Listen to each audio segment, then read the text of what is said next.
네, 월스트리트 모닝 브리핑 함께하고 있습니다. 이제 네 가지 탄 들어간 국가들 쫙 탐방한 유라시아 원정대 요거 인기 진짜 많더라고요. 저희가 잠시 후에 자세하게 또 설명드리도록 하겠고요. 자, 이어지는 글로벌 인터뷰. 지금 외모는 잔망 루피라고 지금 여러분들이 캐릭터를 만들어 주셨지만 분석과 전략은 굉장히 날카롭습니다. 디멘전 투자자문 송재경 대표 함께합니다. 대표님 어서 오세요. 안녕하세요. 네, 반갑습니다. 하루하루 시장을 계속 보게 만드는 장입니다. 국장도 그렇고요. 미장도 그렇고요. 어제 밤사이 시장의 움직임은 다우만 조금 오르고 나스닥도 S&P 500도 막판 들어서면서 더 많이 빠졌는데 이유가 뭐였을까요? 전체적으로는 이제 방향성이 좀 잘 안 잡히는 네네. 뭐 이런 느낌도 있고 투자자 생각이 좀 많아진 거죠. 그런 것도 있고 그다음에 그러다 보니까 거래량도 지금 아마 역대급으로 지속적으로 늘고 있습니다. 네. 그래서 투자자들이 이렇게 되면 진짜로 그 증권사들이 돈 버는 시장이긴 한데 그렇긴 한데 결국에는. 근데 확실히 어제 놓고 봤을 때 지난주 금요일, 그다음에 월요일, 그리고 화요일 이렇게 3일 오면서 네. 이틀간의 기술적 반등이 일단은 1차적으로 일단락된 것 같다. 이렇게 봐야 될 것 같고 기본적으로 AI와 관련해서 소프트웨어 업체들에 대한 그러한 그 공포, AI가 대체하는 거 아니냐는 걱정 그것 자체가 바닥은 대략 만든 거 아닌가 싶긴 한데 그렇다고 투자자들의 마음이 완전히 돌아선 것 같지도 않다라고 해서 지금 확실히 시장의 분위기는 이제 AI 그 사이에는 AI 수혜주 찾기 경쟁이었으면 네. 확실하게 작년 한 11월 이후부터는 AI 피해주 찾기도 같이 열심히 하고 있다. 피해주를 좀 걸러내는 그런 작업들을 하고 있다. 네, 그래서 거의 대표적으로 이제 첫 번째 걸린 게 소프트웨어 분야고 이번에 이제 지난 밤에는 또 새로운 피해주들을 찾았습니다. 네. 아시겠지만 이제 소위 로보 어드바이저, 그러니까 소위 자산 배분 서비스 뭐 이런 거 하는 매도 물량을 가장 많이 촉발시킨 원인이 됐죠. 찰스 슈왑이니 네. 레이몬드 제임스 같은 이제 대표적인 미국의 로보 어드바이저리 서비스하는 데들의 주가가 한 7, 8%씩 뭐 특별한 이유도 없이 지금 많이 빠진 거죠. 그게 약간 사실. 뭐 알고리즘 매매라고도 하고 또 헤지펀드 쪽 매물이기도 하고 그런 거죠. 이제 그러니까 기본적으로 이런 거죠. 말씀 주신 대로 그런 지금 헤지펀드들이 그런 대상들을 찾고 있는데 네. 기본적으로 두 번째로 찾은 이제 소위 이 걱정거리들 보면은 기존에는 소위 비싸게 돈 받아가면서 이게 저같이 이렇게 넥타이 맺고 양복배 입은 사람이 앉아갖고 자산은 여기다 투자하시고 여기다 투자하시고 하다가 한 10여 년 전부터는 이것을 알고 그러니까 소위 이제 컴퓨터를 이용해서 AI. 거의 공짜로 그런 식으로 서비스를 해주는 네. 이제 이거 일부는 이제 그 당시부터도 AI란 말은 불렀지만 어쨌든 그러한 소위 그 룰 베이스의 그러한 서비스를 해오던 회사들 네. 그 서비스가 이제 대부분 로봇 이 AI로 대체되는 거 아니야라는 걱정이 촉발되면서 그러면 비즈니스 자체가 또 사라지는 거잖아요. 네. 그래서 그런 측면에서 또 다른 이제 소위 피해주를 찾아가는 그러니까 결국은 지금은 소위 AI 피해주, 소위 이게 다 원인이 뭐냐면 LLM이 생각보다 엔트로픽에서 나온 서비스가 뭐 말은 많지만 원래 그 회의론자들은 실제로는 별거 없을 거야 해서 네. 예상보다 괜찮네거든요. 그러다 보니까 이제는 피해주들을 찾기 본격적으로 시작한 거다 이렇게 봐야 될 것 같고 그래서 이러한 흐름들은 각 부분별로 열심히들 찾을 가능성이 있어서 AI 투자 안에서도 수혜와 피해가 본격적으로 갈리는 국면은 상당 기간 지속될 가능성이 좀 높지 않을까 이렇게 봤습니다. 그 변동성이라는 것은 투자자들의 심리도 영향을 미칠 거고 수급도 미칠 거고 향후에 대한 그런 전망도 영향을 미칠 건데 최근의 변동성은 방금 말씀해 주셨던 그 수급의 영향을 가장 많이 받았던 거라는 생각이 저는 좀 들었거든요. 왜냐하면 이게 그쪽 매매 패턴을 보면은 좋을 때는 수급이 더 많이 유입이 되고 안 좋을 때는 또 더 많이 팔게 되는 그런 로직이라고 하던데 맞나요? 맞습니다. 이제 헤지펀드의 여러 가지 스타일들이 있는데 뭐 이벤트 드리븐도 있고 네. 뭐 기본적인 롱숏이 있고 뭐 다양한 게 있는데 그 지금 말씀하신 걸 CTA 전략이라고 하거든요. 이제 뭐냐면 이제 그 우리말로 굳이 표현하면 의역하면 추세 추종. 그러니까 올라가는 소위 주막 앞편이죠. 잘 나가는 종목들 더 쫓아가서 더 공격적으로 투자하고 반면에 빠지는 것은 추세가 만들어지면 꺾였으니까. 더 세게 매도를 하고. 매도하고 뭐 이러다 보니까 말씀 주신 대로 변동성을 위아래로 더 키우는 역할을 CTA 전략하는 헤지펀드들이 상당히 영향을 미친다 이렇게 보셔야 돼요. 그 매물이 아직도 남았다라는 보도가 있었어요. 골드만삭스에서 한 300억 달러 뭐 이상이 지금 올해 이번 주 안에 털릴 수 있다 뭐 이런 얘기를 했었죠. 네. 근데 그건 사실은 이제 그건 예상이고 가봐야 아는 겁니다. 그런데 확실한 건 이 안에서도 알파를 찾기 위해서 확실히 지금 아까 말씀드린 지금 분위기는 AI 피해주를 찾으면 사람들이 동조를 하잖아요. 네, 그러니까 그거와 관련해서 지금 일종의 이제 전략들이 실행이 되고 있는 거다 이렇게 보셔도 될 것 같습니다. 자, 제가 사실 미국 주식을 매일매일 우리 시청자분들께 전달을 해드리고 있는 입장에서 최근의 시장 상황은 이거 진짜 소프트웨어 뭐 이 무너지는 이 상황이 맞다 틀리다라고 말씀드리기가 참 어려운 게 이게 이제 막 가르마가 타지는 거 아닙니까? 이 기업은 살아남을 수 있고 이 기업은 좀 어려울 것 같은데 이런 생각을 하는 뭔가 처음 이제 딱 첫 발을 내딛는 것 같은데 너무 다 같이 무너져 내리니까 여기에서 그러면 많이 떨어진 종목들 중에서 옥을 가려낼 그런 시기가 된 것 같다라는 생각이 드는데 우리 대표님께서는 그 안에서 옥을 가리는 게 좋을까요? 아니면 그쪽은 일단은 좀 이렇게 접어두고 나중에 이제 좋다라는 얘기 나오면 그때 좀 쳐다보는 게 좋을까요? 그걸 지금 알 수 있으면은 제가 아마 바로 은퇴할 수 있겠죠. 말씀드리는데 네. 그러니까 지금 사실은 이게 아마 말씀하신 가르마가 타지려면 네. 몇 년 걸릴 거예요. 몇 년 예, 몇 년 걸린다. 걸릴 겁니다. 근데 일차적으로 이제 일단 공포가 있는 거죠. 네. 이제 소위 하필이면 또 그 회사가 비상장이에요. 비상장이니까 이게 차라리 상장돼 있으면 엔트로픽 투자하면은 모든 게 깔끔해집니다. 네. 나머지 던지고 엔트로픽 사면 되잖아요. 근데 이건 비상장이고 올해 4분기 IPO 할 가능성이 높은데 지금 상황에서는 뭐 이제 소위 설왕설래하고 있는 상황이다. 근데 그쵸. 어젯밤에도 지금 데이터독이라고 또 소프트웨어 업체 중에 하나는 실적이 워낙 잘 나와서 한 14% 이상 올랐습니다. 네네. 또 그래서 확실히 이제 그 안에서도 지금 그 소위 그러니까 투자자들의 마음이 갈피를 못 잡고 있다. 뭐 이렇게 보셔야 될 것 같은데 이런 것 같아요. 이제 사실은 이제 지금 소프트웨어 업체들의 기본적인 컨셉은 되게 높은 고평가, 높은 PBR을 받았는데 그 이유는 뭐냐면 이 회사가 안정적으로 소위 우리랑 구독 서비스 같죠. 이제 기업들의 구독 서비스를 갖고 있었고, 그러니까 미국 기업 기준의 그 전체 비용의 한 10에서 12%를 가져간다고 합니다. 근데 그걸 안정적으로 가져가거든요. 근데 회사하고 또 회사의 내부 데이터들을 잘 소위 연결이 돼 있어서 쉽게 떨어져 나가지 못하게 하는 소위 말하는 소위 꽉 움켜잡고 있는 이제 이런 연결고리도 있어서 소위 SaaS 쪽에서 자리를 잘 잡은 회사들은 미국 투자자들이 되게 좋아하는 그 대표적인 업종이거든요. 그런데 지금 이제 고민들이 뭐가 생기냐면 이런 업체들 위에 AI 에이전트라는 새로운 레이어가 위에 얹어져서 이게 없어지는 게 아니라 얘네들한테 비싸게 주던 돈들을 이건 좀 줄이고 저건 좀 늘리고 뭐 이렇게 해서 최적화 시켜갖고 결국은 소위 부가가치는 이 밑에 단이 아니라 AI 에이전트들이 가져가는 거 아니야? 라는 고민이 이제 생긴 거잖아요. 그러니까 사실. 일반 소비자들 입장에서도 내가 어도비 한번 구독해서 쓰려면 엄청 비싸잖아요. 맞습니다. 근데 그게 AI로 가능하다라고 하면 당연히 이쪽으로 올릴 수밖에 없겠죠. 근데 과연 그게 대체가 될 만큼일까에 대해서는 아직 우리가 가보지 않은 길인 거잖아요. 그래서 완전 대체는 아니고 이 서비스들은 그대로 존재하는데 네. 비싼 말씀 주신 대로 보통 이런 데로 거의 독점적인 기업들은 그 분야에 되게 울며 겨자 먹기로 다 사야 되잖아요. 비싸요. 근데 그거를 맞춤형으로 좀 끊어서 살 수 쪼개서. 있게끔 경쟁을 붙이고 뭐 이렇게 할 수 있는 게 AI 에이전트다. 네. 그래서 소위 그 바게닝 파워가 떨어지지 않겠느냐. 그럼 소프트웨어 업체들의 지금 높은 멀티플이 과연 저게 정당화돼? 이런 고민들이 있어서 최근에 지금 빠진 거는 이 추정치가 빠진 게 아니라 멀티플이 빠지고 있거든요.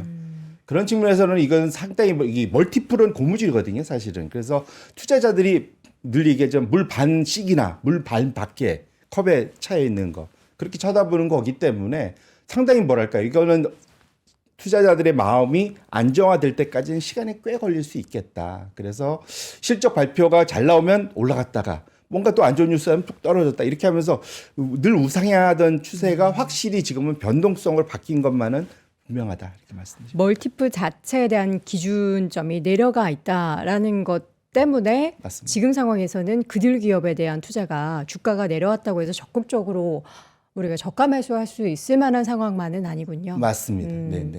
근데 월가에서도 의견이 굉장히 분분해요. 그런 기업들을 뭐 데나이브스 같은 경우는 더 담아야 된다라고 하면서 적극적으로 본인의 포트폴리오에 담고 있고, 반면 아니다, 이거 확실히 좀 안 좋아질 것 같다라는 시선도 있기 때문에 우리 투자자분들, 일반 투자자분들도 여기에 대해서는 지금 적극적인 저가 매수하기에는 조금 이른 감이 있다라는 생각이 좀 드네요. 맞습니다. 그래서 기본적으로는 적어도 이번에 AI 투자, 일단 우리가 AI 투자하면 이제까지는 뭉뚱그려서 봤잖아요. 네, 근데 그 안에서도 확실하게 이제 구분들을 하기 시작한 거고, 투자자들이 적어도 확실히 돈 버는데, 아까 TSMC도 얘기하셨지만 AI 최대 수혜는 여전히 결국은 메모리를 만들고 그와 파운더리고 뭐 이런 거잖아요. 사실 이거는 눈에 보이는 확실한, 이건 대체가 안 되는, 이건 피지컬 AI가 나와서 뭘 대체하고 이러려면 몇십 년 걸릴 것 같고.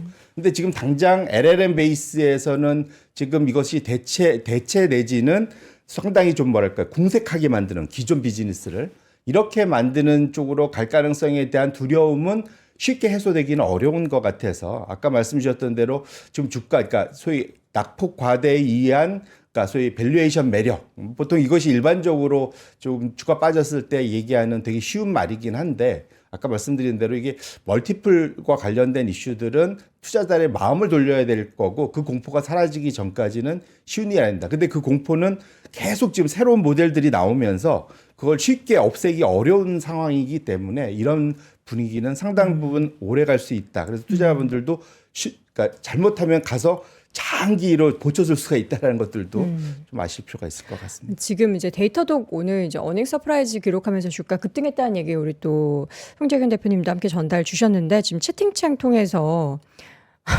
슈퍼챗까지 쏘면서 질문이, 데이터독 같은 경우에는 지금 AI 네이티브가 부각되면서 부정적인 영향을 받을 가능성이 높은 기업은 아닐까. 그러니까 데이터독에 대한 향후 미래 전망을 봤을 때 이 기업조차도 과연 살아남을 것인가에 대한 의구심을 가질만 하지 않을까라는 질문을 하신 것 같은데, 이건 사실 개별 기업 이슈이기 때문에 저희가 코멘트하기가 조금 쉽지는 않은 것 같은데. 맞습니다. 네. 사실 그 회사에 대해서 제가 네, 엄청 잘하는 게 아니라서 그러니까요. 말씀드리기가 좀 조심스러운 상황이긴 하고요. 뭐 사실은 데이터독은 기본적으로 아시겠지만 클라우드 보안 그렇죠. 관련한 기업. 회사의 기본적인 시스템이 돌아가는 것들을, 그러니까 와치독에서 아마 갖고 온 것 같아요. 네네. 데이터독이란 말은 그걸 쳐다보면서 최적화시키고 뭔가 문제가 발생하지 않도록 미리미리 조언하고, 네. 회사 아마 그 업력도 아마 15년 뭐 이 정도밖에 안 됐을 거예요. 그리 길지 않군요. 2010년도인가 뭐 그때 만들어진 걸로 기억하는데, 그래서 사실은 상대적으로는 그냥 맨 위에 떠올라 있는 서비스가 아니라 기업 안에 있는 소위 IT, DB 이 서비스 그 안에 단을, 인프라 단을 관리하는 거라 상대적으로는 AI가 좀 뭐랄까요, 침투하기가 생각보다는 좀 천천히 가지 않을까라는 기대들은 하고 있는 것 같습니다. 그런데 어쨌거나 그래서 오히려 AI가 발전할수록 더 좋아지는 회사다라고까지 얘기하는 사람들도 있습니다. 그래서 네. 상대적으로는 지금 당장의 좀 타겟팅들은 눈에 바로 보이는 서비스들. 이런 서비스들 위주로. 왜냐하면 투자자들, 그러니까 소위 그 마지막 엔드 유저들이 쉽사리 마음을 바꿀 수 있는 그런 쪽으로 일단은 소위 타겟팅이 돼 있지 않을까. 소위 피해주를 고르는데 네. 뭐 거기까지는 말씀드릴 수 있을 것 같습니다. 소프트웨어 기업들에 있어서는 그렇지만 돈을 버는 하드웨어 기업들은 어떨까요? 이제 어제 TSMC 실적 발표 보면서 결국에는 돈 버는 기업들, 그리고 그 해자를 갖춘 기업들에 있어서는 우리가 꾸준히 지켜봐야 되는구나. 근데 주가를 보면은 와, 이렇게 3개월 사이에서도 이만큼 올랐거든요. TSMC는 어떻게 좀 보셨습니까, 대표님? 뭐 사실은 그 회사는 뭐랄까요, 절대 무리하는 회사 아니거든요. 아시겠지만 이렇지만 되게 짠돌이 깐깐한 회사. 엄청요. 자기네들이 못하면 못합니다라고 딱 선 긋고 오히려 관계사를 소개시켜주는 그런 기업이래요. 예, 그러니까 정말 유명한 회사고 그런 측면에서는 그러다 보니까 이게 딱 젠슨왕이 그 대만을 방문하는 횟수를 보면 알잖아요. 보니까 작년에 분기 한번 가고 올해 1월 달 되자마자 또 달려가고 네. 올해는 제가 보기에 한 달에 한 번 가지 않을까 싶을 정도로 TSMC를 가고 있는데, 어쨌든 TSMC가 생각보다 공격적으로 올해 캐펙스를 늘렸습니다. 그리고 더 늘릴 겁니다. 이제 그 얘기는 TSMC가 받을 수 있는 자신들의 그러한 주문은 확실히 자신 있다라는 얘기를 했고 나한테 줌을 주는 게 엔비디아, 애플 뭐 이런 회사들이죠. 네. 근데 그거에 더 뒷단 그 엔비디아의 고객까지 자기네들이 다 체크해 봤다는 거잖아요. 그래서 거기까지 봤을 때 뭐 당분간 이슈 없을 것 같네라는 생각 때문에 그 소위 이번에 공격적인 투자 정말로 TSMC 입장에서는 역대급으로 투자를 늘려준 건데 그러다 보니까 확실히 올해도 월별 이런 실적 발표가 자신감 있게 나올 수 있겠구나라는 생각을 할 수 있을 것 같고요. 네. 그와 관련해서는 확실히 시장은 AI도 눈에 보이는 거, 그렇죠. 예, 눈에 보이고 만질 수 있는 거 이런 쪽으로 투자가 좀 더 집중되는 거 이렇게 보셔야 되지 않을까 이렇게 생각합니다. 그럼 대표님 사실 작년만 해도요. 시장의 분위기가 하드웨어 쪽 투자 이렇게 늘어났으니까 결국 이걸 가지고서 열심히 뭔가 만들고 하는 소프트웨어 기업들이 이제 시장에서는 부각될 거다라는 내용들이 쫙 시장에 왔어요. 물론 이제 대표적인 기업들 큰 대형주 우리 뭐 구글이나 뭐 메타나 마이크로소프트나 요즘엔 또 아마존 투자 얘기 많이 하고 있는데 그런데 결국에 다시 올해 왔더니 여전히 하드웨어 쪽에 돈을 잘 버네. 그러면은 이런 하드웨어 쪽에 있어서의 기업들을 투자하는 게 지금 시점에서는 더 맞는 투자인 건가요? 뭐 저는 그것이 여전히 유효하다 네. 말씀드리고 싶고요. 뭐 물론 어젯밤에 마이크론도 빠지고 특히 샌디스크 좀 많이 빠지고 뭐 많이 올랐잖아요. 예, 그러니까 맞습니다. 이제 욕심들을 부리실 수는 있는데 기본적으로는 미국이 정확히는 미국 장 분위기가 상당히 좀 어둡죠 지금 상황 네. 자체는. 그렇기 때문에 이제 많이 오른 종목들, 특히 마이크론은 또 심지어는 HBM4에서 탈락 우려, 뭐 이런 것들도 얘기가 설왕설래하다 보니까 네. 그러다 보니까 이제 주가가 좀 밀리긴 했지만 상대적으로는 그와 관련해서 좀 아시아 반도체, 아시아텍, 아시아 하드웨어 쪽은 여전히 좀 그 유효한 좋은 성과를 낼 수 있겠다 생각을 하는데. 뭐 3번 차트를 열어보시면 이게 보시면 여기서 기본적으로 미국의 반도체 소프트웨어 S&P 아마 이 차트 혹시 비슷한 거 보신 분들 꽤 있으실 텐데 1년 사이에 S&P 500 올라갈 때 미국 소프트웨어는 확실히 많이 빠졌고 미국의 반도체는 확실히 우상향을 했습니다. 그래서 이 다 ETF로 그린 거라 이것은 네. 지수가 아니라 이게 확실하게 지금 시장에서는 차별하고 있다 보셔야 될 것 같고 네. 가장 큰 이유는 뭐 결국은 이 소위 하이퍼스케일러라고 그러죠. 빅테크들이 지금 AI 투자를 이번 실적 발표하면서 올해 캐펙스 봤더니 저는 느낌이 거의 사생결단이다. 사생결단 왜냐면- 이걸 무조건 할 수밖에 없다. 여기서 우리는 탈락하면 죽는다 이런 생각들을 하는 것 같아요. 그쵸.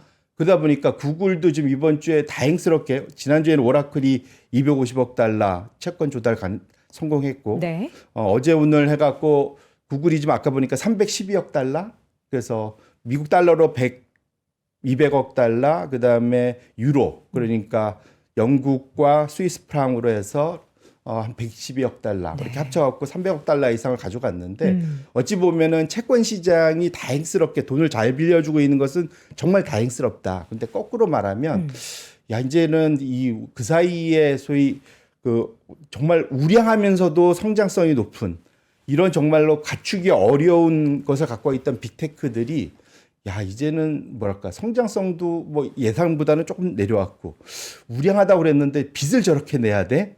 라는 고민이 이제 생기기 시작하는 거죠 사실은. 그래서 그렇게 놓고 본다면 지금 주가가 전반적으로 오라클이나 뭐 이런 데는 그 사이 많이 빠졌기 때문에 이제 돈 빌리고 나서 조금 주가가 리바운드 하긴 했지만 그래서 오픈 AI의 진영들이 최근 들어서 조금 낮습니다. 구글 진영보다는 그렇긴 하지만 전반적으로는 흐름 자체는 이게 이제 빚내서 모든 것을 해야 된다는 것에 대해서 주식 투자자들도 고민은 좀 깊어질 수밖에 없는 상황이다. 이렇게 말씀드립니다. 근데 우리 사업하는 분들의 생각에서는 빚내서 투자하고 빚내서 지금 볼륨 키우는 게 어찌 보면 당연한 방향이잖아요. 사실 이들이 돈이 아예 없어서 무조건 차입을 하는 게 아니라 일부 이제 갖춰놔야 되는 현금을 보유해서 이걸 쓰면 안 되는 그런 것들도 있고 내가 지금 여기에서 1등을 하고 뭔가 이제 그 경쟁 위에서 이기기 위해서 지금 이만큼 돈 쓰지 않으면 안 되는데 라는 그런 판단이 있으면은 차입을 해서라도 지금 만들어야 되는 거잖아요. 맞습니다. 근데 그것을 불안해하는 가장 근본적인 원인은 단순히 돈을 빌려서일까요? 아니면은 이게 정말 AI로 해서 돈이 많이 될까라는 그런 의구심일까요? 둘 다죠. 둘 다. 예. 돈을 빌리는 것도 불안하고 네. AI로 과연 될까에 대해서도 안 가본 길이기 때문에. 네. 지금 말씀 주신 대로 이제 그게 왜 그러냐면 사실은 그 거꾸로 말하면 아까 말한 우리 M7이란 말이 나올 정도로 빅테크에 대해서 우리가 열광했던 것은 네. 그러니까 투자는 덜 하는데 돈 엄청 벌더라. 거의 봉이 김선달이더라. 네. 대동강물 팔아먹은. 뭐 이런 느낌이었거든요. 그러니까 소위 이거를 소위 캐피탈 라이트, SL 라이트 뭐 이런 비즈니스라고 하는데 그래서 지금 4번 장표를 좀 열어봐 주시면 네. 확실히 과거의 흐름에서 보시면 M7의 소위 영업 현금 흐름 대비 설비 투자 캐펙스의 비중과 이게 빨간색입니다. 그들을 제외한 금융주는 뭐 투자를 빼니까 M7과 금융주를 제외한 나머지 S&P 500 기업들의 영업 현금 흐름 대비 설비 투자의 비중은 엄청난 격차가 있었죠. 2015년, 16년도에는. 그런데 한 두세 번의 소위 이벤트, 클라우드 경쟁, 그다음에 메타버스 경쟁, 지금 AI 경쟁하면서 이 투자가 규모 자체가 M7들이 어마어마하게 늘어나면서 빅테크들이 늘어나면서 지금은 아마 올해 예상치들은 지금 나머지 일반 기업들을 뚫고 올라가 버렸어요. 네. 그러면 이게 적게 투자하고 많이 버는 이 테마, 이 아이디어가 깨져버리죠. 그렇죠. 그런데 재밌는 건 그래서 제가 우측에 좀 그 각각의 그 멀티플 PER들을 제가 비교를 한 걸 갖고 왔는데 보시면 2015년도 이전까지는 다 붙어 있었어요. 네. 사실은 우리가 지금 M7이 워낙 잘 나갔으니까 당연히 명품주 잘 나갔어 이렇게 생각하는데 2015년까지 이전까지는 같이 다 다. 시장에 PER이 다 붙어 있었는데 네.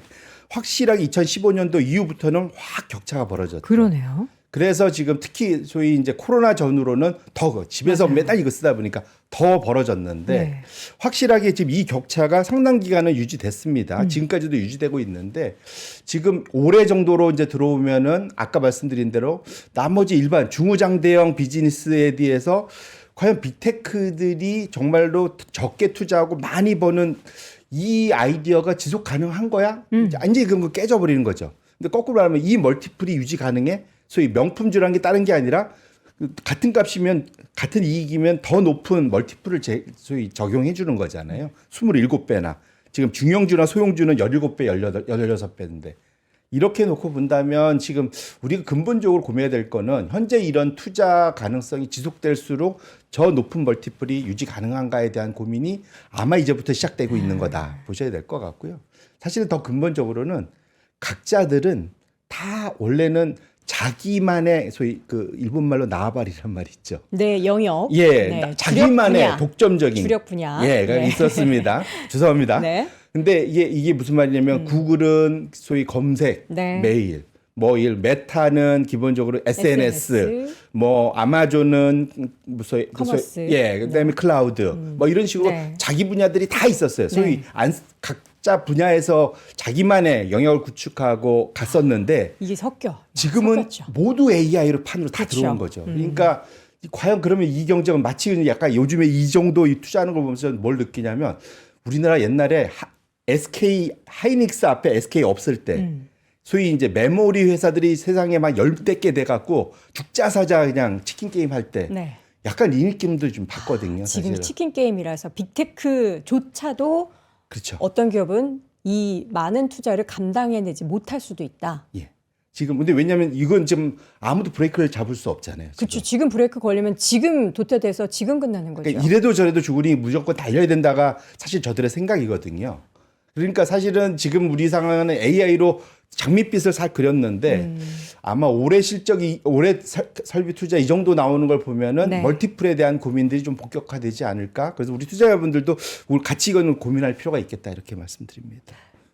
어떤 기업이 살아남을 것 같으세요, 대표님? 뭐 저 개인적으로는 작년부터 계속 하지만 그래도 지금 여기에서 가장 좋은 위치에 있는 것은 구글이지 않을까. 그쵸. 뭐 예, 개인적으로는 그렇게 생각하고 있습니다. 근데 최근 구글의 주가는 물론 작년부터 계속 올랐던 부분들도 있곤 했지만 좀 쉽니다. 그렇죠. 나홀로 올라왔죠. 네. 근데 지금 올해 구글조차도 엄청난 투자를 하고 있는 두 배, 거잖아요. 작년보다 두 배. 예, 그러다 보니까 지금 아마존은 올해 바로 이제 마이너스, 그러니까 프리캐시 플로우 들어가고 뭐 메타는 나머지들도 지금 다 멀티플이 지금 소위 프리캐시 플로우가 되게 낮아지거든요. 역대급으로 낮아집니다. 그러니까 보니까 이게 시장의 고민이 뭐냐면 원래 그 기본적으로 미국이 잘 나갔던 가장 큰 이유는 우리도 맨날 그걸 배우자 했는데 자사주 소각이잖아요. 이거죠. 예. 예, 애플도 다 이래서 그렇게 힘든데도 뭐 성장성이 안 보인다 그래도 주가는 계속 버텼죠. 왜냐하면 이익은 정체돼도 자사주 소각을 하면은 EPS는 늘어나잖아요. 네. 사실 뭐 금융공황, 마법, 뭐 별의 얘기를 다 했지만 어쨌거나 자사주 소각에 상당히 기대해 왔었고 미국 소위 수급에서 1등 공신 결국은 최대의 큰 손은 결국은 미국의 자사주 기업 자체였는데 확실하게 보시면 영업현금 흐름에서 확실히 지금 캐펙스는 지속적으로 최근 3년간 우상향하면서 그 사이에 바이백, 자사주 소각의 비중은 급격하게 줄었습니다. 이유는 빅테크들이 줄였기 때문에 그렇거든요. 금융주들은 여전히 좀 자사주 소각 배당 여전히 잘하고 있거든요. 네. 하지만 지금 하이퍼스케일러들의 분기별 자사주 소각 보시면 아마존, 구글, 마이크로소프트, 메타, 오라클 요 5개에서 합친 겁니다. 보시면 확실하게 드라마티컬리 좀 쭉 빠지고 있지 않습니까? 이것이 오래돼서는 거의 이제 소각 못할 가능성이 매우 높죠. 현재 상황에서 보면. 그러다 보니까 결국은 지금 웬만해 갖고는 이제 EPS 증가율 자체가 생각보다 좀 더 공격적으로 나오기도 어려운 뭐 이런 상황이 될 수 있어서 돈은 더 많이 들어가고 이익 증가율은 예전보다 혹시 둔화된다면 그렇게 된다면 사실은 아까 우리가 봤던 그 높은 멀티플이 과연 정당화될까에 대한 고민이 이게 다 연결돼 있는 거다. 그래서 투자자분들이 지금 상황에서 왜 미국이 저렇게 상당히 대형주 중심의 미국이 상당히 헤매고 있을까에 대한 고민이 거기에 있는 거다. 이렇게 보셔야 될 것 같습니다. 그럼 우리가 이걸 사실 시기를 맞추는 거는 어렵지만 그러니까 뭐 만약에 상황이나 시기를 봤을 때 어떤 상황이 펼쳐지면 아니면 어느 정도 시기가 되면 이것에 대한 높은 멀티플을 정당화할 수 있는 데이터들이 나오고 시장의 인식이 달라질까를 봤을 때는 실적도 향후에 투자하고 나서 거둬들이는 이 데이터가 좀 꽤 많이 시간을 소비할 것 같고 맞습니다. 상황이라고 하면은 또 갑자기 분위기가 뭐 언론이나 뭐 애널리스트들이나 뷰가 야 이거 보니까 한 2년 정도만 있으면 나올 거야 이런 말들이 나와야 되는데 지금은 사실 기대하기가 어렵잖아요. 그렇죠. 이건 지금 그래서 저도 요즘에 그 소위 증거를 찾기 위해서 뭘 보세요? 폴리마켓이나 이런 데도 많이 들어가요. 폴리마켓을 보세요. 네, 그래 들어가서 그 소위 그 이제 돈 걸고 내기 하는 거잖아요. 네, 그래서 가능성에 대해서 베팅하죠. 뭐 이달에 뭐 소위 6개월 후에 최고의 AI 모델을 가질 만한 회사가 어디야? 뭐 이런 것들 갖고 배팅들 하거든요. 네. 결국은 이제 그런 것도 의지하고 뭐 그렇게 하는데 지금 상황에서는 결국은 매일매일 경쟁이기 때문에 누가 위너가 될지를 쉽사리 평가하기는 어려울 것 같습니다. 네. 지금 상황 자체는 지금 소위 이제 이렇게 보이지만 치킨 게임의 결과는 우리가 알지만 누가 하나 죽어야 끝나잖아요, 사실은.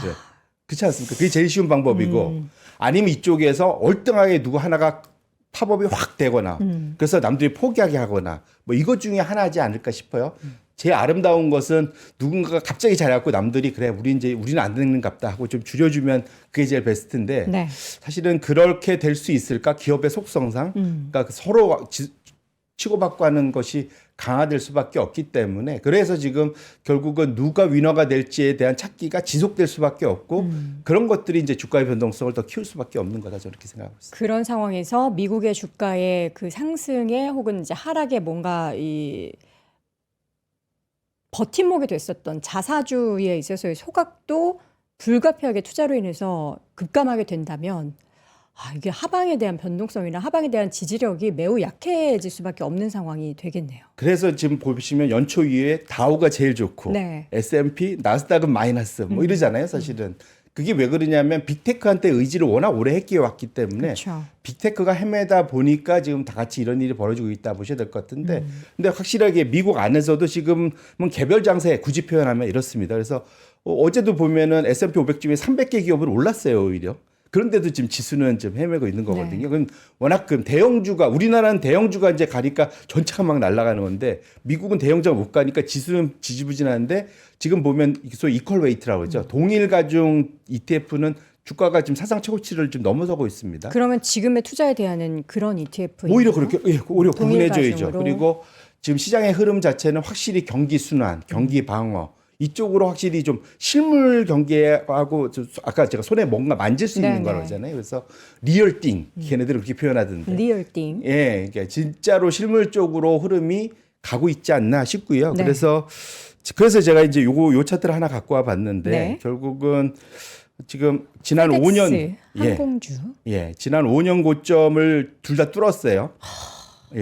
지금 보시면은 원래는 페덱스가 이렇게 올라가면 S&P 500도 같이 올라갑니다. 네. 근데 지금은 빅테크가 헤매니까 지금 따로 놀고 있는 거거든요. 그래서 이게 이제 뭐냐면 페덱스는 글로벌 소위 이제 경기, 무역 뭐 이런 것의 바로미터 같다고 보시면 되겠죠. 그래서 지금 사실은 전 세계적으로 글로벌 제조 PMI가 우상향 추세고 그 우상향 추세의 원인은 제가 지난주에도 말씀드렸지만 그 소위 중앙은행들이 누적적으로 금리 인하했던 것에 그 효과가 이제 나타나는 거고 그러다 보니까 지금 미국은 소위 그 여행 기피 국가임에도 불구하고 항공주가 뚫고 올라갔잖아요. 그러네요. 그런 측면에서는 확실히 리얼띵으로 오고 있고 우리나라도 같은 이유는 아니지만 보시면 운송주, 항공주, 유통 뭐 이게 다 엮여갖고 다 같이 올라가고 있습니다. 실체가 보이는. 근데 우리는 이제 뭐 쿠팡 이슈 때문에 그렇긴 네네, 하지만 네네.